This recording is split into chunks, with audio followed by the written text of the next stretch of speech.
Future One Command Practitioner Coach Catherine Perry here, and we are coming into Pod 8.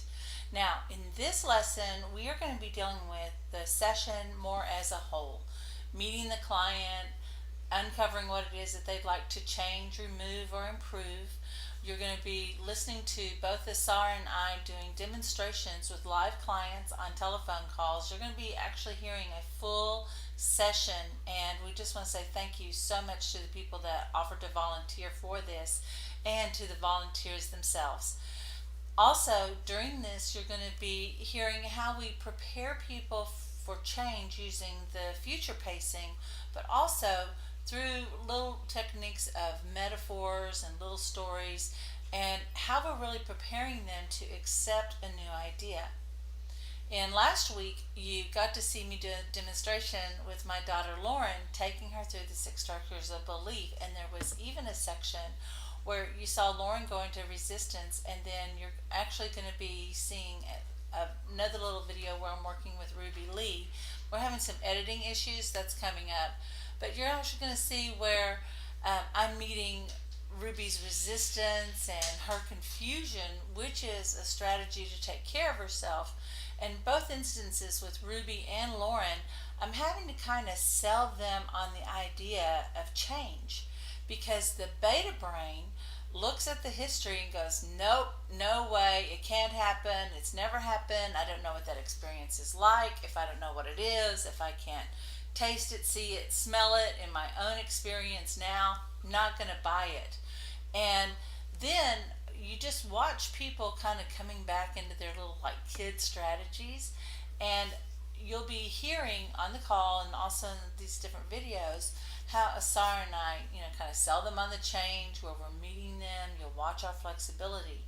And it's kind of like a tightrope, because we have to keep the end in mind, and we have to have extreme flexibility in our movements, in our words. Sometimes you're going to see us maybe push a little bit. Sometimes you'll see us disagree. I'll get an intuition and someone will say, no, I don't think that's right. And I'll go, okay, I'm probably wrong, but it just keeps popping back up, so I'm keep coming back to it, so I need to give some space to it. That's something that comes with confidence. One thing I want to make sure that you do during this series, as you see Asara and I talk, or we do a demonstration, is don't compare yourself to how we are doing it. Because, remember, Asara only invented this, and she's been doing this since she was a little child. If I told you how many years she's been doing it, you would figure out that she must have been 7 or 8 when she started. And the same with me. But I've been doing this for about 15 years, working with people.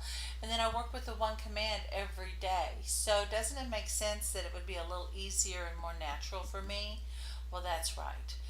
There's one thing I want to when I give a demonstration in class, there's something that I always do with my clients too, and it's this little thing right here. I want you to just clasp your hands together, okay? And notice if it's your right thumb or your left thumb on top. Just notice. Hello. Okay. Now, that feels pretty natural, right? Now I'm going to have you do the exact opposite. So that means if your right thumb was on top and your left thumb was on bottom, now your left thumb's going to be on top and your right thumb will be on bottom. And when you put your hands opposite, how did that feel? Ew, feels kind of strange, doesn't it? Feels very uncomfortable. Well, that's because every day since you were maybe 12 months old, you have done this action, and no one ever stopped you and said, now listen here, wait. In our family, we're a right thumb on top only, or a left thumb on top only. This is the way you do it. You've never had to think about this before. So the first time you think about it, it even seems weird. And between you and me, I've had some people in class who went, what? What were we doing? We're doing what? We're hand clasping. And then we're clasping our hands another way. And they will get completely confused, because they don't want to get it wrong. They want to be pleasing, or they have a strong identity on being the one who doesn't get it. And we just move them right through the process. Then what we do is we have them like go do do do do do do do do do do same thing. Make noises. Yeah, I'm on camera. I'm making funny noises. I'm making funny faces. I'm doing it. Okay, but just keep doing it. Okay, now shake your hands out. Now bring your hands back together. Now you're probably going to do it the way you normally do it, but now do it the opposite way. Does it have any sting or discomfort? Probably not, because now you've conditioned yourself for change. You've conditioned yourself and you've gotten used to a new possibility. And this is what we're doing with our clients. Initially, it feels ew, wrong, strange. They're going to argue, they're going to laugh, they'll be embarrassed. But just stay present with them and let them know that what's on the other side of that discomfort and fear and worry is everything they ever desired.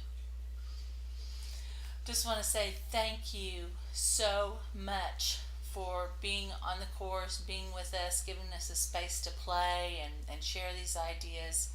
I want to remind everybody that I'm going to be calling over this next 2-week period to visit with you, see how you're doing, see where you are on your practice sheets, and there is a link in this page that lets you know how to get set up with my appointment schedule, and we'll probably register you as a client.